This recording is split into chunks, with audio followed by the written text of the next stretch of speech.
ঘটনাটা হচ্ছে পেঁচাতল থেকে ও উঠেছে, উঠে হকারদেরকে টিকিট চেক করছে, পাবলিকের টিকিট চেক করছে। তো পাবলিকে ধরছে, ধরা মারপিট করছে, আমাদেরকে ডাকছে। তো পানিসাগরে নামিয়ে আমরা এসিতে আনলাম। আনার পরে তো টিটি স্যার কমপ্লেন দিল।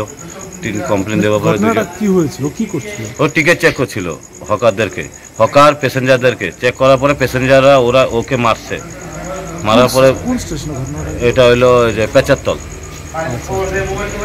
কোন ট্রেনের মধ্যে? এটা হলো যে 75 আগরতলা ধর্মনগর এক্সপ্রেস, মানে প্যাসেঞ্জার ট্রেন।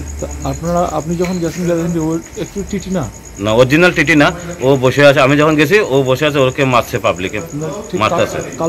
কালো কোট লাগানো আছে, ঠিক আছে, কালো কোট লাগানো আছে, ওকে মারতেছে।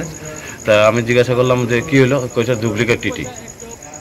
আমরা তো হকাররা বলছে আমরা তো সব টিটিকে চিনি, ধর্মনগর আগরতলা সব টিটিকে চিনি, ওকে আমি টিটি দেখিনি, এটা তো আপনারা যাচাই করেন। তারপরে আমি ওকে নিয়ে, আমরা সবাই প্যাসেঞ্জার মিলে ওকে নিয়ে আসলাম এসিতে। আমাদের যে অরিজিনাল টিটি আছে ওকে ডাকলাম, ওকে বললাম ও টিটি নাকি, তো ও বললো আমি তো চিনি না। তারপরে ও মেসেজ করলো, আরও প্যাসেঞ্জার আছে, তবে মিডিয়া সিডিয়া ওরা প্যাসেঞ্জাররা ডাকলো। এখন কি আপনারা জিআরপির কাছে হ্যান্ড ওভার? এখন জিআরপির কাছে হ্যান্ড ওভার করলো, টিটিএ মেসেজ দিয়ে মেন টিটিএ জিআরপির কাছে হ্যান্ড ওভার করলো।